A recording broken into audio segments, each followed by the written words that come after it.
All right, let me. This should sync everything up. And this is Totally Normal Politics for the week of January 19th, 2021. I am Nick, America's Hairspray. I'm here with... Vitaly, America's favorite sweater. Oh, you get to be the favorite. Yeah. Oh, okay. Whatever. So here we are, Nick. Here we are. Here we lay. The very last day of the Trump presidency. It's over. It's done with. Tomorrow morning, the new president will take over, and Trump is gone. Trump is out of our lives. And the sun will never set on the Chinese empire. He doesn't have a Facebook. He doesn't have a Twitter. He's not going to have a White House press room anymore. We don't have to hear anything from this man. It's going to be boring. It's dare I say, things might be back to normal. Or will they? I don't know. You think all those people in Alabama are just going to become reasonable people who don't think the election's stolen? I mean, I guess at this point, it's just going to depend on what corner of the internet you hang out on. This feels sort of like when you're watching like a movie where a group of people try to like rip a hole open to another dimension or something. And, the hero saves the day. The machine is destroyed. And the credits are rolling. And you're there thinking like, guys, like, a lot of you tried to like this is like a death cult. You guys tried to like punch a hole into like another dimension or something. There's long-standing ramifications from this. Yeah. We don't get to... And I mean... So... There was... As I'm looking back on the last 4 years, I mean, when Trump was first elected, I remember a lot of people that specifically voted for Trump because they hoped shit would get fucked up. Like, and I mean, they got what they wanted. He did make every politician show their whole ass. Like, they really did. Like, Lindsey Graham showed his whole ass during these last 4 years. What was it? Paul Ryan? Remember him? Look at what happened. We lost Paul Ryan. He's like 39 or something. And we're like, Paul Ryan was a fatality of the Trump administration. Got thrown under a bus. Who else did we lose? What are our favorite Republicans that we lost in the last 4 years? Hey, we didn't just lose Republicans. We lost Al Franken. Al Franken. Al Franken was a casualty of overzealous Democrats, not so much the Trump administration or era, I'd say. It's all bodies, bro. It's been turbulent times that we are living in. Yeah, the credits are rolling, man. We survived. That badass music from the end of Resident Evil 2's playing. It's like bow bow bow bow bow bow bow bow bow bow. You know the one. Yeah. So Trump's giving his farewell speech to the nation, where he's like, "I won that election. I did. And the curse of Ramses will never be lifted from this country. May food turn to ash in your mouth, and may your children turn to dust in your palms." Well, I don't think he said any of that, Nick. I thought, okay, man, I got a different stream. I was watching it on BitChute. I mean, you and I watched it together right before we started recording this, so we heard the same thing, Nick. I definitely heard him like invoking witch doctor magic, and he was like shaking bones and holding a shrunken skull, saying, "I curse you, America! I curse you! May all your dreams fall to ruin." I thought that's what we were watching together. To our listeners out there, Trump didn't say any of that.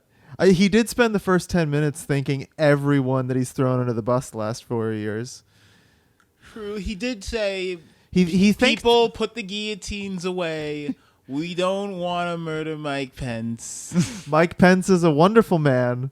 I did not call for his hanging a week and a half ago. I did not send a violent mob to attack him in the Capitol a week and a half ago.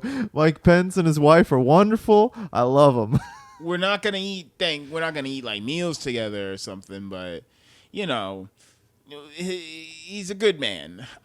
I don't know. It's Trump's farewell address. I don't care. I didn't care about like Obama's farewell address, so you can imagine how disaffected I am from.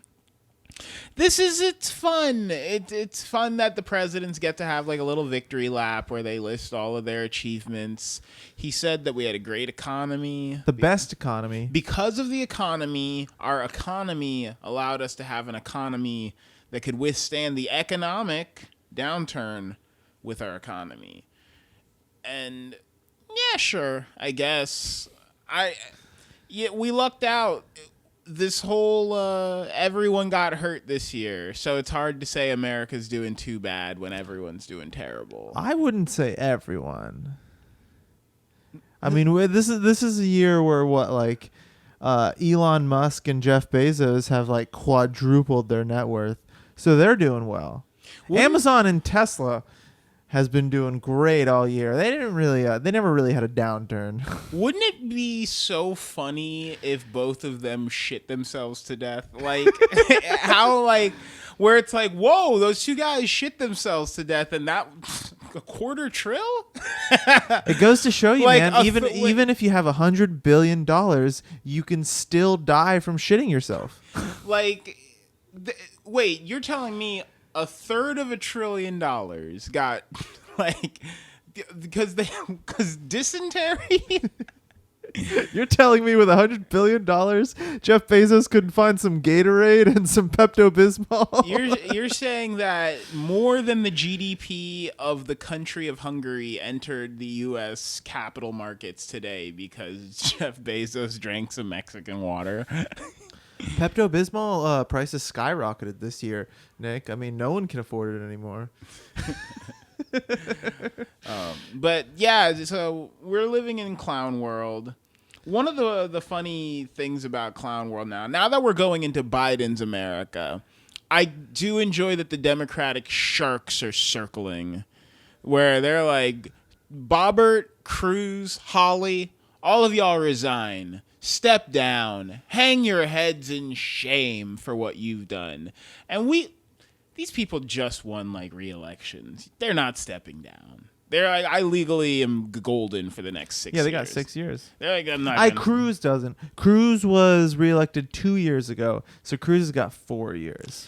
But the point is, these people, Ted Cruz could be involved in like child murder. He wouldn't step down. Ted Cruz could be responsible for the Dalai Lama getting assassinated. He wouldn't step down.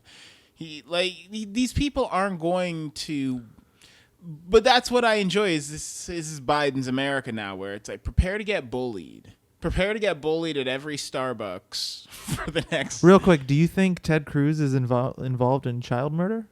I think Ted Cruz has definitely killed multiple children and maybe a handful of adults.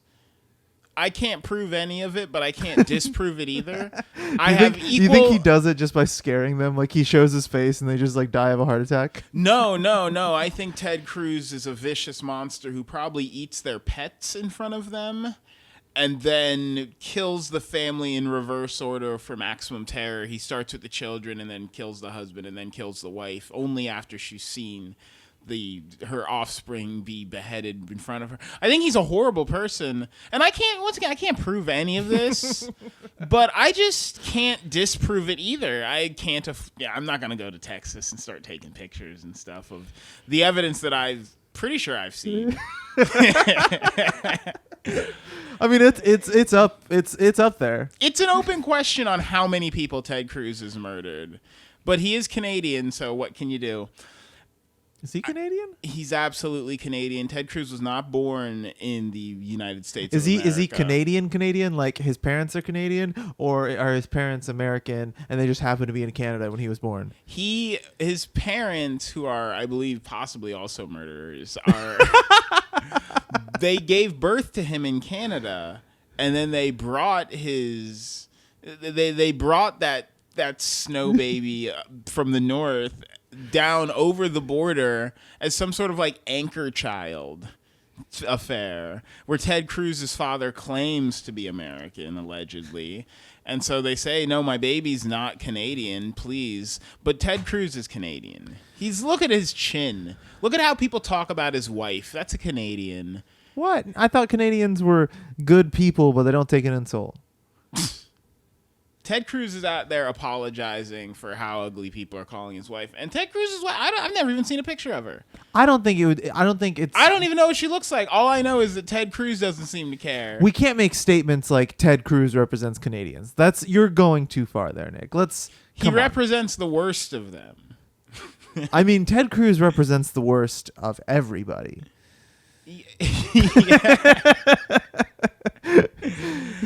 Yes, so asking Ted Cruz to step down. Let's be real here. We're doing this because it's fun. We're doing it because it's funny. It's funny to point at Ted Cruz and put a kick me sign on his back and tell him he stepped in dog shit. And everyone at the lunch table at Congress now, they're like, woo, Ted, you farted really loud. And he's like, wait, no, I didn't. I just got here. And everyone's like, nah, you did it, bro. We heard it and we smelt it and it was you. And it's... Real quick, so since it is the last day of the Trump presidency, let's take a quick trip down memory lane and let's remember Ted Cruz's relationship with Donald Trump. So not only did Donald Trump insult Ted Cruz's wife when Ted Cruz was running against him for president, he also accused Ted Cruz's father of killing JFK. Right? he was just like pulling shit out of nowhere and throwing it at Ted Cruz. No, that's the most reasonable thing that Donald Trump has levied in his entire political career is that Ted Cruz's father killed JFK.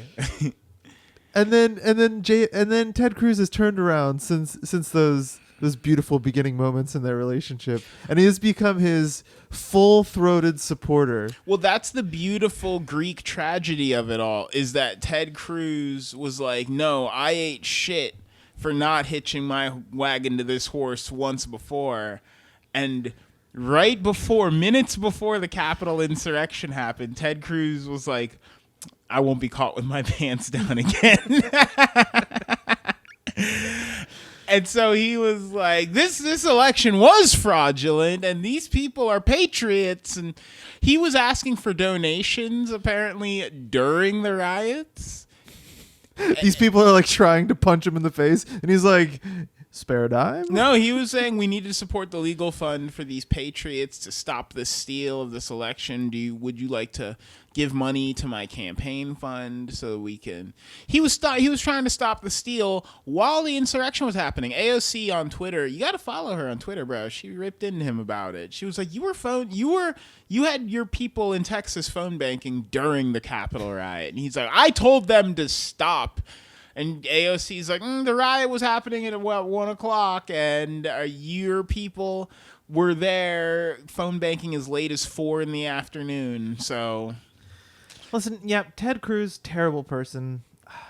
Josh Hawley is never going to be a name that it sucks that people know who he is now. And now he's like, my book got canceled because I started an insurrection. His life is so hard. And Lauren Boebert, the lady who's like, I'll bring my Glock to Congress. That woman. The reason they installed metal detectors in the Capitol. Yeah, all these people the Democrats are like, you got to resign. Why don't you resign? Resign. No one likes you. You fucking nerd. Resign. And they're not going to. Maybe we can bully Boebert and Hawley into resigning. There's no way Ted Cruz is gonna. But I think Hawley's gonna eat a shit sandwich every day for the next 6 years and love it. Well, I think the trouble with the Republican Party now is there's going to be Republicans who have to full-throatedly support some of this shit, or else...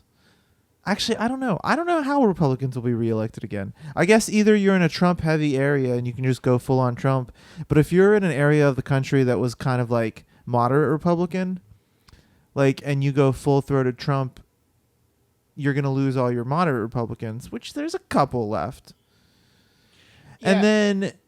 But if you go full moderate Republican, you're going to lose all your hardcore Trump Republicans. So then you can't win an election because Republicans are already a minority. And so now you're going to be down to, what, half and half? We'll see what happens with the Republican Party. Yeah. I don't know. Is Cruz playing it out right? Is Cruz gonna? I think he's just in hiding. I think he's just like just lay low. He's eating a fish head, his bucket of fish heads underneath a bridge somewhere, and he's like, just lay low, Ted. It's always been like this, Ted. It's just you against the world. Yeah, because I don't know. I don't know what's gonna work. Like, is Ted Cruz gonna win re-election? Is Liz Cheney gonna lose re-election because she came out and was like, what Trump did is terrible, and I vote for his impeachment? Jeez, talk about not having a dog in this fight. If Liz Cheney loses re-election for telling Trump to resign, whew, that's like watching a car. And that's like crazy. watching two cars filled with my enemies crash into each other. Yeah, sure. Liz Cheney should have never been there. done people of Iowa? No, Wyoming. Wyoming? That done never should have been. Should have never let the daughter of the man that got American in the Forever War. How? So if this is how, if this is how we've got to get rid of Liz Cheney, sure. But I'm not gonna. Yeah, but who are we gonna get in place of her? I don't care. I don't care. Yeah, I guess it doesn't matter. Fuck it. Like, I hate her so much that there's no way to square this circle where I come out of it thinking Liz Cheney, a bastion of the old Republican Guard. Fuck her. Can't believe that ever happened. I would be lying if I didn't say I'm enjoying watching the implosion of the Republican Party. Yeah, because it's not as sexy as our Democratic implosion, because we've got all these like young, smart, intelligent, charismatic women telling Nancy Pelosi and Chuck Schumer to go die, and everyone's like, yeah, go die, Pelosi, yeah. And so for us, it's like an easy choice, it's an easy decision. I was wondering if we'd be able to get through an episode without wishing for Nancy Pelosi's death, but I guess the answer to that question is no. She could have just stepped down, and yet she pushed us. She pushed us to having to resort to voodoo magic, tiki voodoo magic. You think I want these Easter Island heads buried in my backyard, bro? But I got to, because it's the only way, because her and Chuck just wouldn't step down. But yeah, come on, Nancy, you're what, 86, 84? You're over 80. That's entire, like, come on. What's good? 80? But I said this on the last episode, and I've got to reiterate it now, because we're coming down to the wire on some of the stuff that, sure, impeach Trump, and yeah, keep asking Hawley and them to resign. Keep telling Boebert, like, that she's an idiot. She's been called an idiot her whole life. You're not going to change her thoughts on herself by calling her dumb. But get that statehood paperwork in. Get those checks out the door. Some of us have already spent those checks.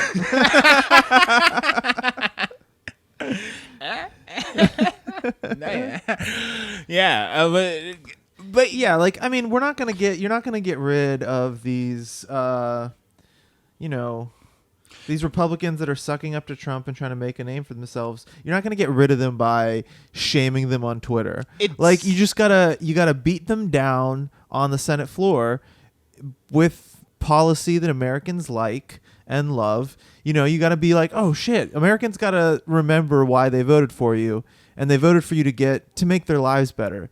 They didn't vote for you to fucking get on Twitter and bash Senator Hawley and be like, oh, you're a loser and no one likes you. And that's what's so frustrating is the Democrats keep saying, like, this is about retribution. This is about justice. This is about letting the people know that the country hears them loud and clear. And it's like, you don't want the kind of retribution we want. Like, that guy, you don't.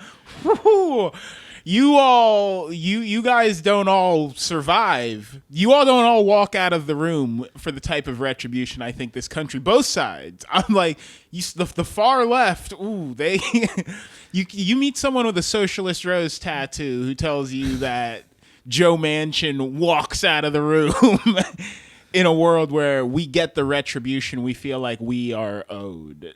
No, it doesn't work that way. And so all these Democrats, like Cori Bush is one. She's the. I mean, but that's the thing. Cori Bush is the woman who, like, she was the Black Lives Matter organizer who became. She's maybe the most defund the police person in all of the House of Representatives right now, and she's like, I'm saying that, yeah, we need to have a lot of change here. We need to have retribution for this heinous act of criminality that's been, comported against the country. And I believe it coming from her. I can believe it coming from, like, Ilhan Omar, because it's like, I don't believe that she's got the ties to this stuff. But a lot of those old guard Democrats are absolutely in bed with the military. They're in bed with the police. They think that this is all fine. And it's weird to see, like, Nancy Pelosi saying, like, we need justice. And it's like, you need justice? You need it out of your castle in San Fran? You're sitting there eating your caviar toast points like, I need justice. Wouldn't that be grand? It's so weird. It's like everyone is aware that black people swept the election for Democrats, so everyone's like, we need to rise up, am I right? And it's like, all right, y'all stop talking like that. So, I mean, I guess I get the idea for a want for retribution against all these people that have basically spent the past 4 years being villains and just like riding the coattails of Trump to their villainy. But at the same time, like, I would rather the Democrats just fucking sweep these assholes under a rug and, I don't know, get us some cheap ass health care and not have an economy that only makes money for Jeff Bezos. But have you ever gotten into an argument with someone, though? Crack Facebook in half. Fucking destroy Google into 4 pieces. Like, fuck. Get Elizabeth Warren in there and just let her run wild. Just give her a samurai sword. And be like, every tech company cut into 10 pieces. We don't need any of this bullshit. We don't need it, Liz. We don't need any of this bullshit. None of this. What happens? Well, if you break up Comcast, we're going to not have internet in America. We're not just going to have a bunch of other internet companies now. It's like, but what gets me is that I'm worried. I don't know, man. I'm really worried that we're not going to get the stuff that we need done because of this like pipe dream of the civility of American democracy. And I don't think we're going to get past the, like, I don't think we're going to be able to just get over the fact that there's like a lot of people who see everything that's happening as illegitimate. Like, there's people in Congress who are like, this is all illegitimate. There's like that Marjorie Greene woman who's like, I'm going to try to impeach Joe Biden. Marjorie, who has also been banned from Twitter now. She followed Trump down the Twitter ban train. But she's like, I'm going to try to get Joe Biden impeached. How about that? How about that, Joe? And it's like, is this... Yeah, I mean, we're... This isn't about America anymore. This is like just petty and angry. And I hate Josh Hawley and I hate Ted Cruz. I would fist fight Ted Cruz in the back of a Ponderosa. Off rip, like in my favorite set of shoes. I wouldn't even take them off. I'd be like, let's go, Ted. Square up, you son of a bitch. But yeah, it's like, I understand. But when you're trying to, like, when you get into an argument with someone about something, I remember one time getting into a fight with a friend of mine who was like, The Walking Dead is the best show that's ever happened. And if it wasn't, and I was like, no, there's smarter shows. I was like, Mad Men's got like better atmosphere. I was like, I don't know, Breaking Bad's got a better like story. It's more complete. It's got a beginning, middle. And his argument was like, no, bro, if those stories were better, then they'd be the #1 show in America. So Walking Dead has the best story. It's got the best characters. It's got like the best music. It's got more atmosphere than Mad Men. You know, it's got better writing than, like, I don't know. It's funnier than SpongeBob. It's like, He was just making all, and I realized in the middle of that argument that it's like me getting angry at him for thinking all of these wildly incorrect things is a problem in my character. At the same time, it is hard for me to believe that this guy thinks this way. And I feel like that's what America is like. We are at that nexus point of like, people are like, I think the election was fake. And we're like, okay, like, it's been 2 months, 3 months now. Like, I don't know how long I can keep spending on this. So I see what you're saying. But it is dangerous to live my life knowing that you think this stuff. I think what's happening in America, Nick, is a little more dangerous than you disagreeing with somebody who thought The Walking Dead was the best show ever. It was knowing that, like, in his mind, if you said something like, I think that The Simpsons in 25 years has touched more people than The Walking Dead, and he just says, look at the ratings. Walking Dead's higher than The Simpsons. So in his mind, he's like, clear as day, Walking Dead's the best show ever. And it was like just knowing that it's like it's knowing that that's your like value system, and that's how your brain sorts info, and that's where the country's at right now, where it's like, oh God, like we can't. Are we cool with just like abandoning like 30% of the country and just being like, let's just like stop trying to acknowledge. Let's stop this whole like let's resign Lauren Boebert. Let's stop this whole like let's resign Josh. We got to just abandon. It's like we got to just abandon Central Oklahoma. We just got to like move on with it. They need to just go to Oklahoma City where the universities are, where all those blue Chinese students who get shipped in from Biden's America, you know, and they just have to see how much nicer it is there and wonder why, you know? We're already having that happen. You go, there's parts of Georgia where they don't have like running water, and then you go to Atlanta and you're like, wow, what's going on here? You know? It's kind of crazy. And well, it is. So it's weird. It's weird that we've reached a point in America where one side really has chosen to exist in a separate reality. It's like in Brazil, you see Rio de Janeiro, there will be a Lamborghini across the street from a man on a donkey. And it's like, I don't want that here. But so before we started recording this, I got a political phone call. And on the call, it was a robot asking me, who do you think won the election? Joe Biden or Donald Trump? And I had to click one or two. Joe Biden, Donald Trump. And it's crazy that I'm getting a political phone call the day before Biden's being inaugurated because he won the election, asking me what I think and who I actually think is president. Like, I don't know, man. It's these people. Now, if you had your head firmly wrapped in a layer of tin foil, would that make you believe or disbelieve it more?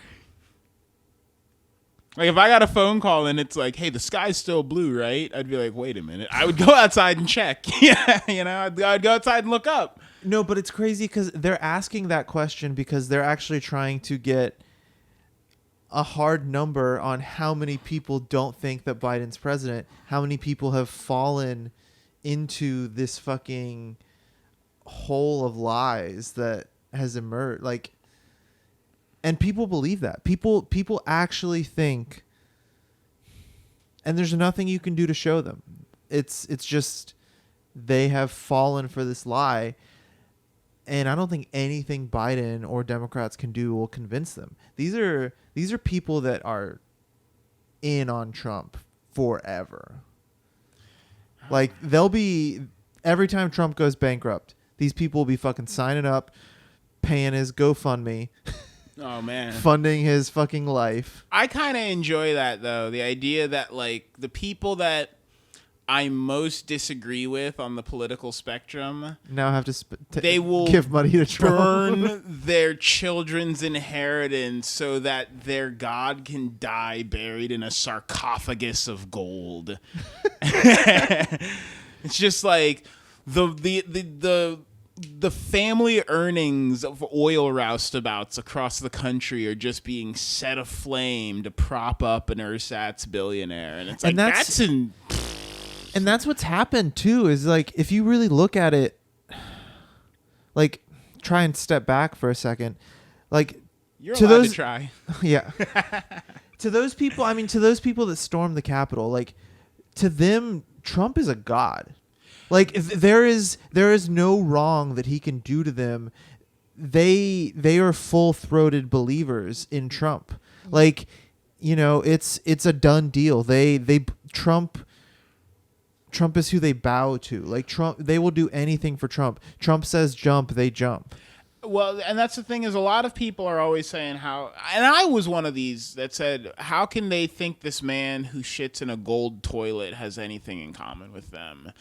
And it's the fact that he used to shit in a gold toilet that seems to get a lot of them. I've seen videos of Trump supporters huddled around a fire on a cell phone camera, and they're like, he gave up the life of a billionaire.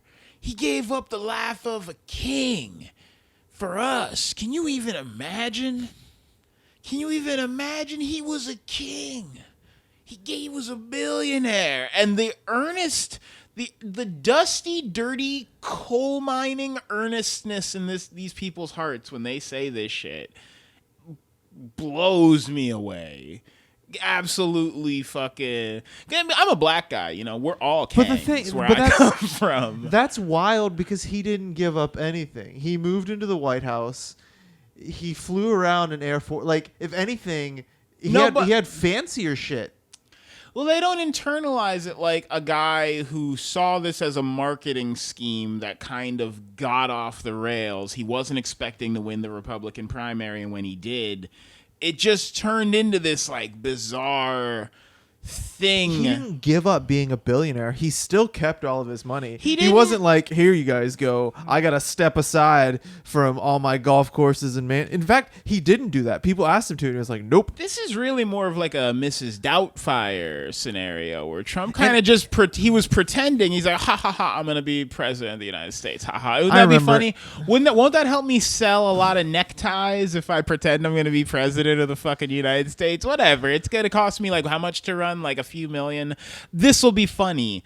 And then when he won, I sincerely think this, when he won the primary, he was like, oh shit. Oh snap. Can you believe it? Well, yeah, no one in the Trump campaign ever thought he would win. I mean, everyone was surprised. But they see that now as this like crusader mission from God.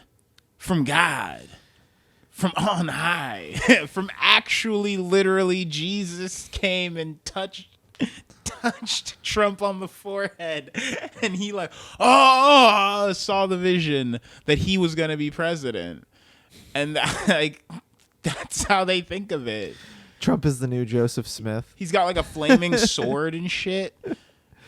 But all right, moving on though. So we're getting to Biden, and he's in order to rehabilitate these people from thinking that Biden is literally the devil. Biden's got to do a whole lot to dig him out of that hole. So he's like, I'm going to do for you in my first 100. This is the first casualty of the Biden presidency. It's a way less fun impression.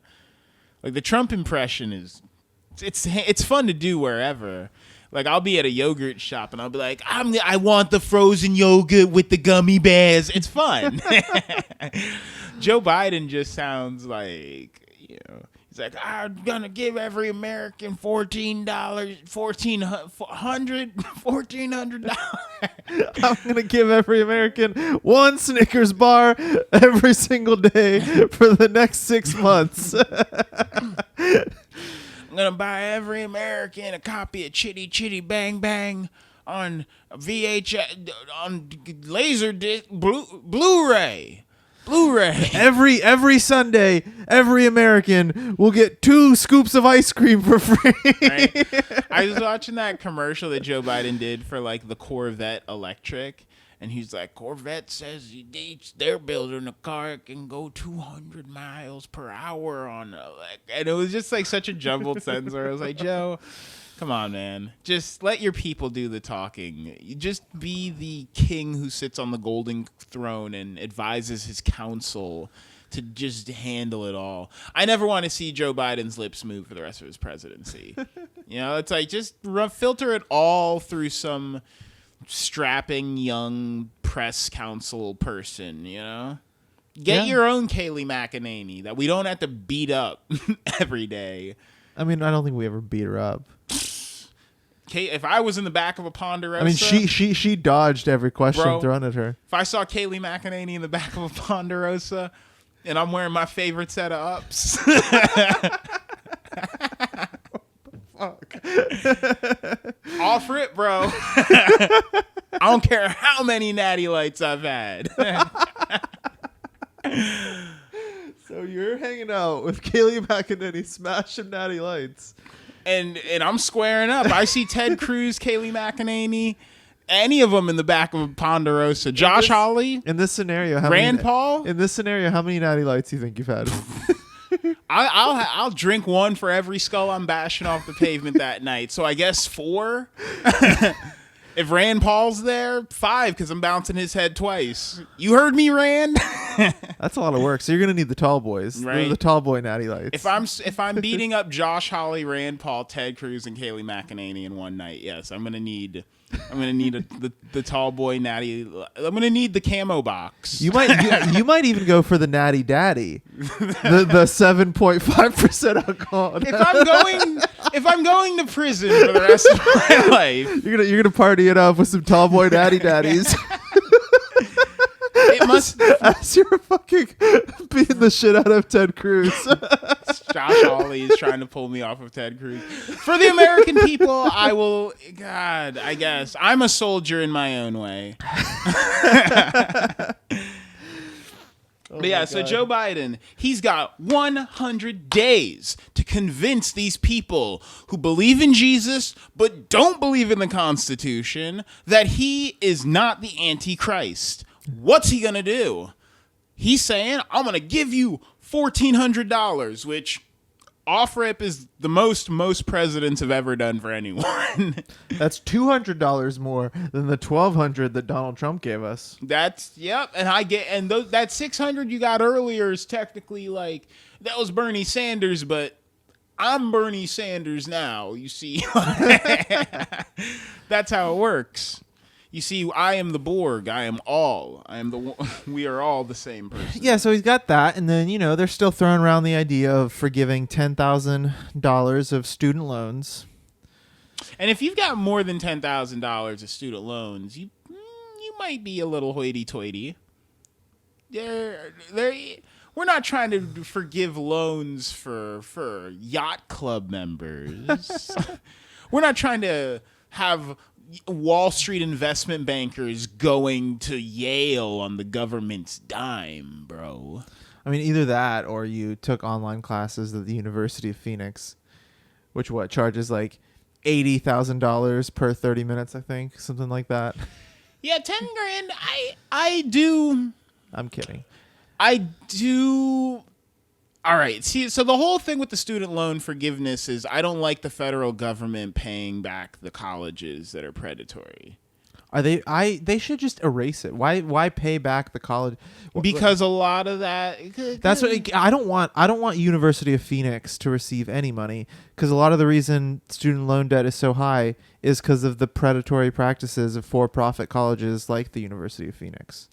So the federal government shouldn't give any money to them. They should just be like, oh, that number that says here that you're owed? Like, nope, it's gone. That's not being paid.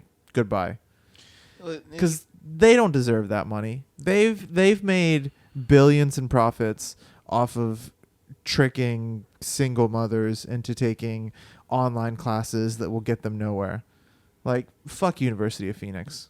Yeah, all of the colleges should suffer for their heinous crimes against humanity, and I want that, but I don't think we're going to get that. So alternatively, basically just forgiving all the community colleges, I think is a good different step.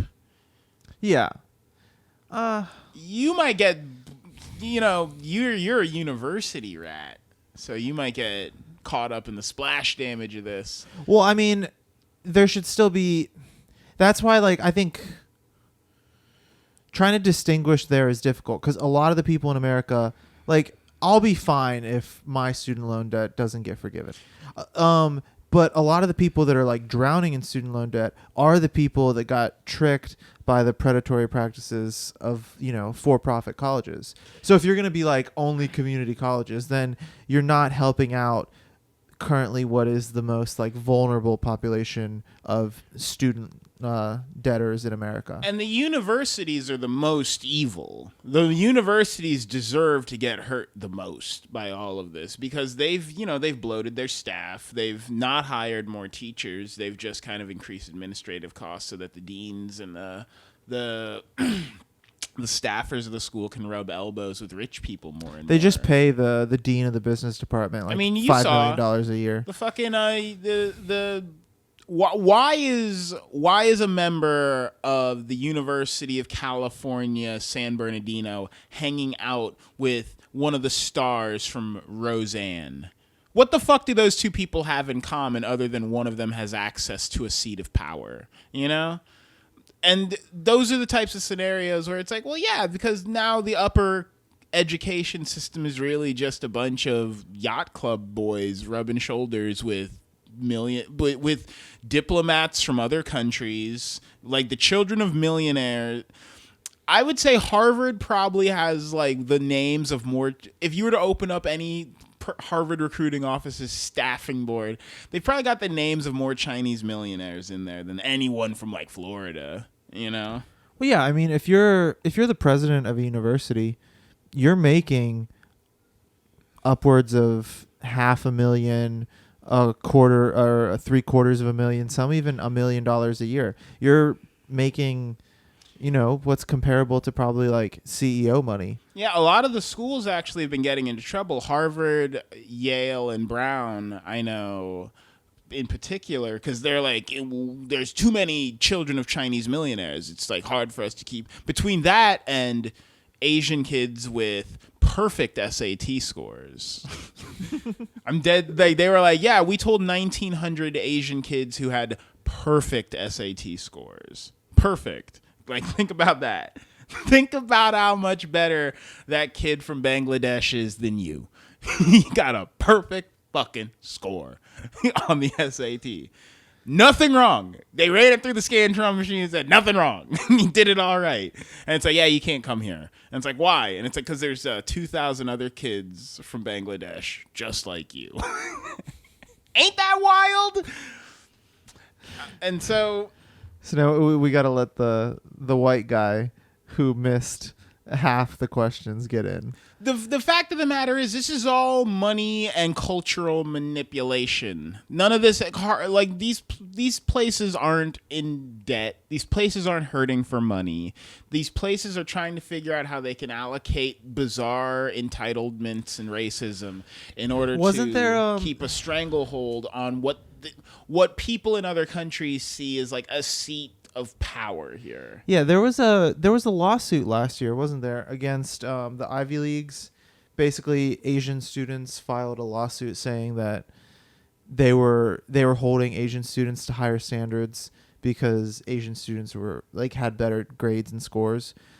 So like if you were, a fucking white kid who had like a 3.8, it was obviously easier for you to get in than like an Asian student, because they ranked Asian students amongst other Asian students. There's Asian kids with perfect scores who aren't in Ivy League schools, and and it's like, that wasn't it. I think they put a cap on how many they let in. They were like, okay, we've let in enough Asian students, we can't let in anymore. Mm-hmm. So there's enough to push out. There's enough kids. There's enough Asian students with scores. If you were to make Harvard a pure meritocracy where getting in is based on like, oh, we just let in people with the top scores, it'd be like 85% Asian students. Yeah. It's like, well, there's 300 million Americans. There's 2 billion Chinese and Indian people. Even if like, so what we need is like, if even 1/6 of them are as smart as us.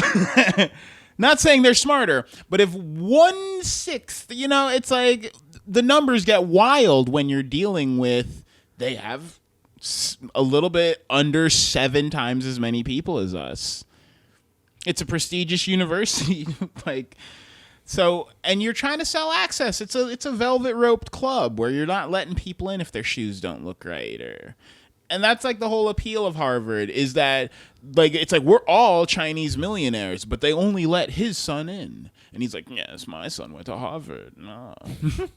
and that's why Vancouver's the way it is. It's people buying up all the property there so that their kids can go to school and like UC Berkeley and shit like that. I don't know. It's really weird.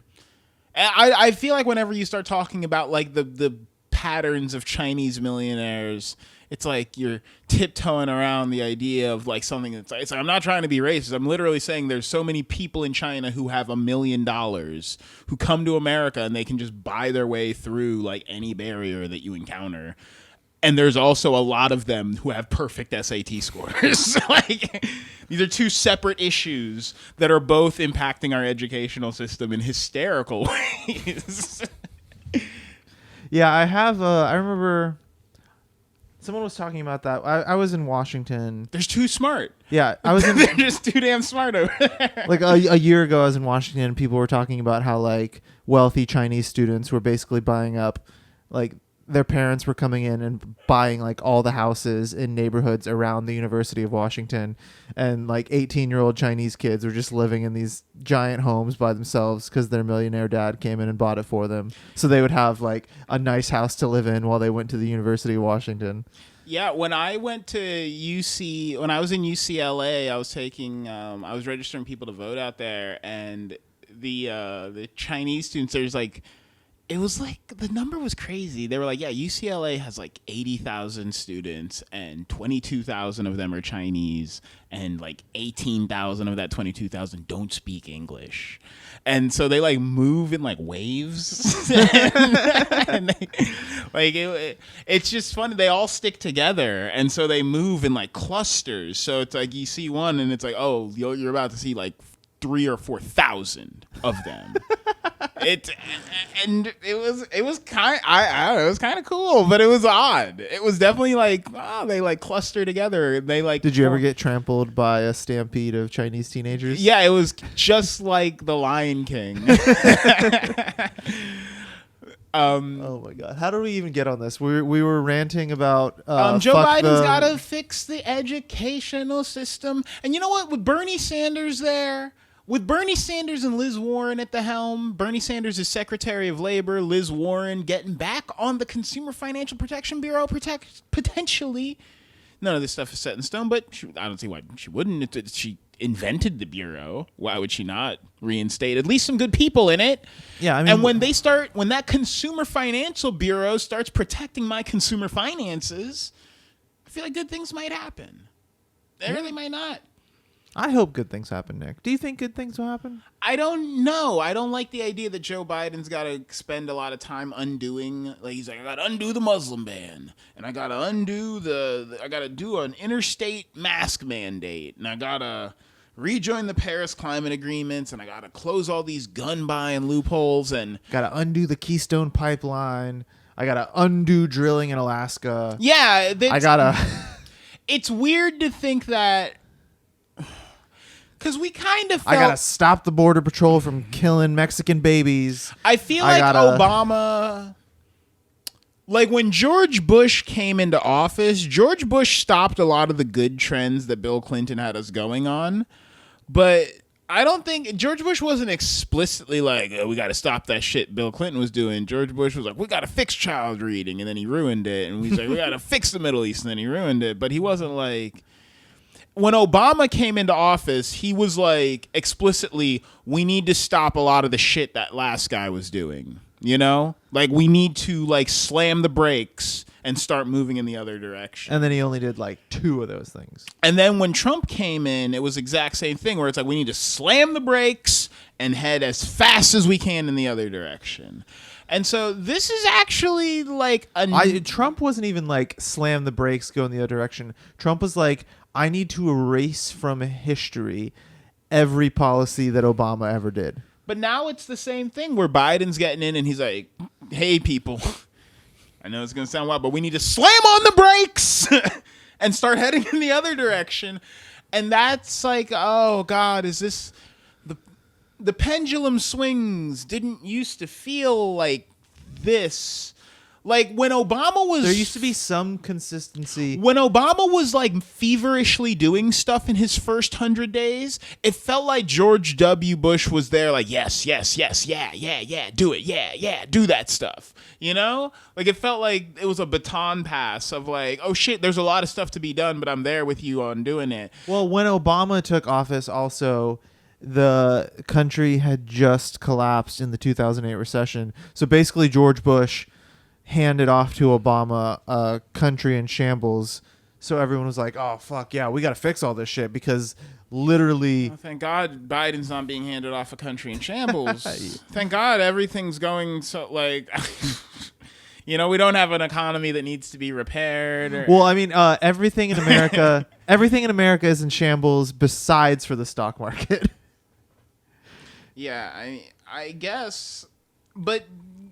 I don't like this idea that whenever a Republican gets into office, it's like the first thing he's gonna do.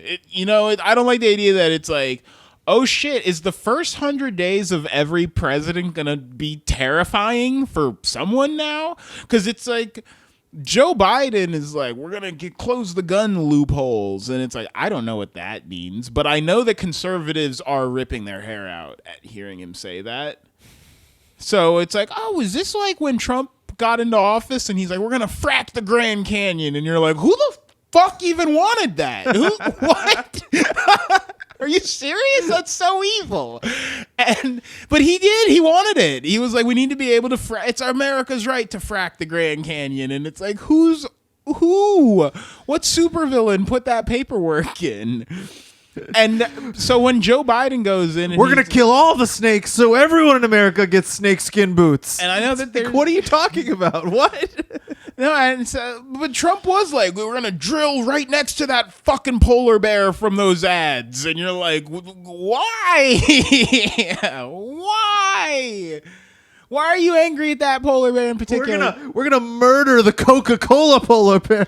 No, but do you remember? He's like, you're gonna be able to grow corn in a national park, and it's like, this is like I didn't even think of shit like this. You can hunt deer with dynamite.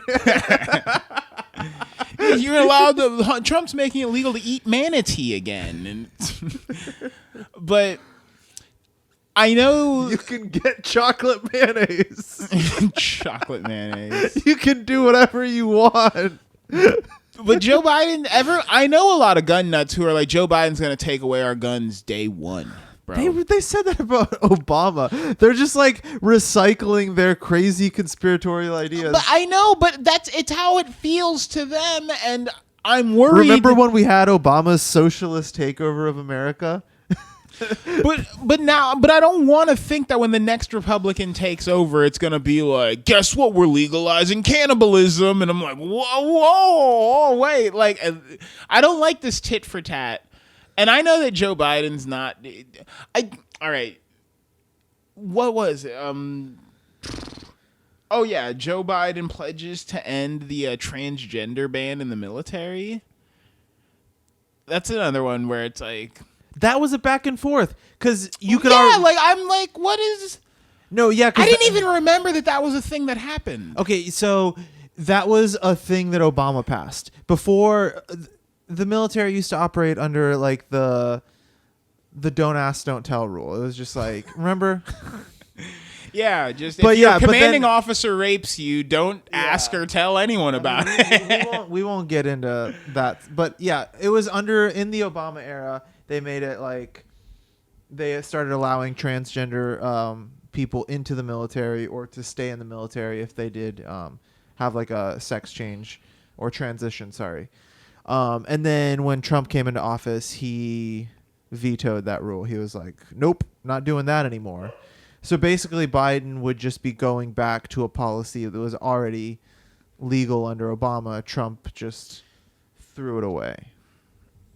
Yeah, just let's make all these first 100-day things. Rejoining the Paris Climate Agreement.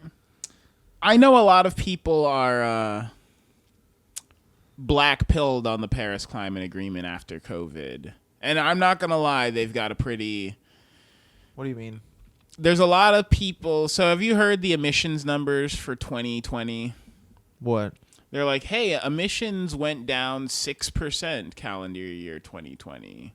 You know, like who is it who calculates pollution data? It's like one of those World Health Indexes. They're like, pollution was down 6% for 2020. And everyone's like, oh, shit. In the year that the world literally came to a grinding halt to the point where several economies nearly fell into disaster, it only cut emissions by 6%. And so a lot of people are really upset. I mean, it came to a grinding halt in some places. Never came to a grinding halt here in Florida. It gets slowed down for the months of April and May. Absolutely. I remember not being able to do anything. I remember sitting on like thousands of dollars and just not being able to do anything at all. I mean, but the argument that they're making is that it's like if the whole world pitching in to a degree that we'll probably never see them replicate again could only take emission standards down 6%. What does that mean for the climate agenda? I don't know, but Joe Biden says we're going to be a green country by 2050, and I'm looking forward to it because fuck big oil. I just don't like those people. I don't care if it has anything to do with the climate or like polar bears. You guys fucking spilt too much oil in the Gulf Coast. Fuck every oil company. Like, I hate them on a personal.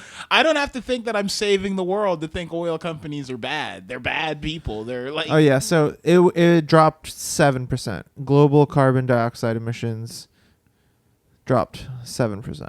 Yeah. But this is saying from fossil fuel. But that was during a year where like no one was driving. Like, let's be honest. If you had asked me to guess how much the percentage of fossil fuels dropped last year, I would have said like 30%, 20%. Yeah. It is a little upsetting that it's like, who was, and I know most of that comes from manufacturing, so I'm like, who was still producing like lunch boxes or some shit during the quarantine? But isn't that a very depressing number? Yeah, let's just drop it by 7% like 10 more times in a row. And we might be getting somewhere, right? Yeah, I mean, it's like, so if everyone in America went to work from home, if everyone in America, China, South Korea, Italy, you know, if everyone in basically every country with internet went to work from home, the biggest dent we can make is about 7%. I don't know. If everyone went on electric cars, because the trucks are still moving food, you know, the train lines are still moving coal, the electricity's still being burnt.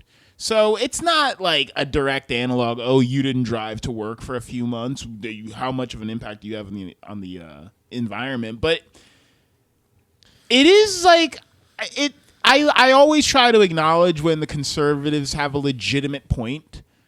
And this one stuck with me, that the whole world stopping 7%. Well, that fucking sucks. I mean, when you think big picture, Nick, also it has a lot to do with just because you're working from home doesn't mean you're necessarily lowering your CO2 emissions into the environment if you live in an area that says gets its electricity from coal power. You know, you still have to really drop emissions, you have to restructure the whole power grid. And because, like, even if you're fucking sitting at home, not going anywhere, just using the internet, electricity, and AC, if where you live in America is getting its power from, like, coal fire, then, you know, you're still producing and contributing to high CO2 emissions. Right. So just because you don't fucking drive 20 miles to work doesn't mean you're necessarily going to produce any less CO2. Yeah, I just don't think we're ever going to get this level of coordination ever again, though. This felt like a moon landing event almost, where it's like, hey, yeah, everyone, maybe not for the whole 9-10 months of quarantine, but for the month of April, it felt like everyone on Earth was on the same page. Yeah, those photos this year that would like come out of like cities with no one moving around, or how like the clouds of smog finally lifted and you could see a clear blue sky and like Delhi. There's flowers growing in the meadow for the first time in 17 years. And it's like everyone was talking about shit like that, and I'm like, guys, 7%. fuck. When I hear those numbers where they're like, yeah, you know, like 30% of the Earth's pollution comes from like one tanker ship in the Pacific, and it's like, we need to fucking blow that ship up. Like, if it took hundreds of thousands of people fucking dying and millions of people having their lives wrecked, hundreds of thousands of restaurants closing, and that got us to 7%, and you're telling me there's like one tanker ship out there in the Indian Ocean doing like... Nick, COVID brought to a halt like driving and transportation. It didn't bring to a halt the fucking, you know, manufacturing was brought to, dude. The meat industry was still cranking out meat, and as we know, you know, like, you couldn't buy electronics during the height of COVID, dude. I was trying to buy a Nintendo Switch. I almost bought a Nintendo Switch for like $400. I almost bought a $200 system for $400 because there was no consumer electronics available during the entire quarantine because China had locked down. And so everything was in scarcity. Like, you couldn't buy a TV. You couldn't buy a PlayStation controller. Couldn't buy a bicycle. You couldn't buy shit. And so I know that manufacturing, at least to some extent, shut down. I know that clothing wasn't being made the same way it was. I know concerts and events and big Super Bowl type shit wasn't happening. And I hear that, and then I hear that there's like 3 Russian towns that produce more smog than like any other cities in America. And I'm like, we gotta fucking put a gun to Russia's head and say, no, listen, we all did our part and we determined you are the problem here. Those are mining towns you're probably thinking of. I don't give a fuck what kind of towns they are. I don't care who lives there or what they're doing. The fact is, if we need to get these numbers down by 2050, and it took... we're never going to get China, India, and America to agree on shit ever again. And guess what? We had people getting locked in their houses for this. No. We need to crack down on those polluters. The handful of people that are fucking it up for all of us, this has just made me realize, like, hey, 3.5 billion people on Earth. There's like 1,000 people fucking it up for all of us. There's like 1,000 oil barons and shipyard runners and people operating very inefficient, like diesel-powered barges. There's like less than 10,000 people fucking it up for all of us. For all of us. Isn't that what people have been saying for forever? They've been saying you gotta get a hold on. But this is like you, me, everyone. We all did everything we can do, and these people still fucked it up for us. We need to kill these people. I'm not saying kill them, but there was they discussed it on, what was it? It was on NPR last week, where they talked about, so there was a famous commercial in the 90s where basically like someone throws some trash on the side of the street and then the camera pans to like a crying Indian. And it's like, don't pollute America or you're going to make this Indian cry. And that whole campaign was paid for by oil companies because they were trying to offset the blame on pollution from themselves to the individual.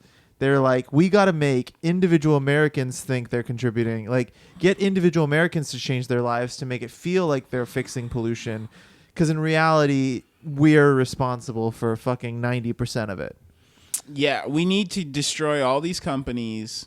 I think we should maybe come to a close on Elizabeth Warren. We've talked about this. Hand her a sword. Hand her a sword, a hammer, and my axe. Maybe a chisel. Maybe out of her destructions, she can chisel something new. Dude, I want Bernie Sanders flying a helicopter as Elizabeth Warren, like Matrix style, is just on the fucking machine gun, laying bullets into, just flying over Silicon Valley, just not even indiscriminately destroying every company in her way. Every company worth more than $1 billion just gets chopped in half. Netflix is there like, we never even hurt nobody, and she's like, you're getting broken up. I don't give a shit. Fuck you. You're now Net and Flix. Right? Hulu and Effects are like, no one even subscribes to us. You're getting broken up, Disney. You're not allowed to own it all. Figure your shit out. I can't own every channel and production studio, Disney. That's not how it works. Right? Apple Music's like, but I can't make it on my own. I can't survive out there without Apple. And it's, I don't give a shit. You can't keep doing that to Spotify. And Spotify, you're chop that. After you bought Joe Rogan, you better watch the fuck out, bro. Yeah, I mean, just give her a sword and let her chop shit in half. Who cares? These people aren't your friends.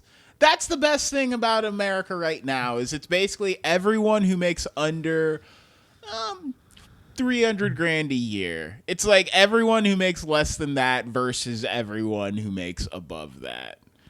And that's why you got all these millionaire newscasters like, we're in unity. Yeah, so that's always been my pet peeve about like conservative thinking is they're always like they have these arguments for protecting people like Jeff Bezos, but it's like, what? Why? Right? Like, that man is fighting a war against you. Why are you protecting him? Like, it's... So, give Elizabeth Warren a sword and let her go toe-to-toe with Jeff Bezos. That is a duel I want to see. No, but Jeff is so powerful. He's got those... He's got those biceps, bro. But I think toe-to-toe, Elizabeth Warren could take Jeff Bezos in a fight. What do you think? Maybe if she can win Massachusetts again. But I am excited. I'm excited about this boring America where I get to look in, where it's like Joe Biden made a statement today and I get to look through a document at the minutia of the things that he said. And I'm like, oh, okay, does this affect, only mothers. Okay, only mothers who make between 40 and 60,000. That's not me. I don't have kids. Okay. All right. Let me look at sub-article 6. Okay. Well, wait a minute now. But like people all right, this affects me. I drive less than 120,000 miles a year. Like I'm looking forward to that type of stuff. I'm looking forward to trying to expense.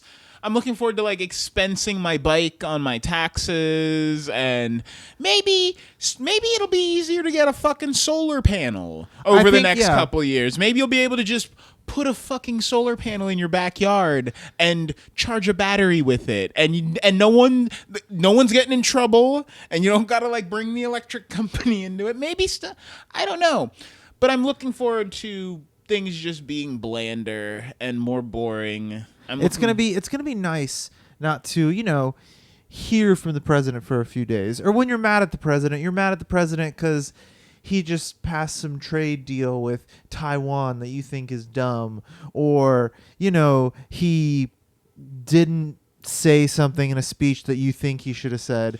I'm happy that I don't have to wake up in a world where I find out that Trump has had a Twitter beef with the leader of North Korea and called him Rocket Man.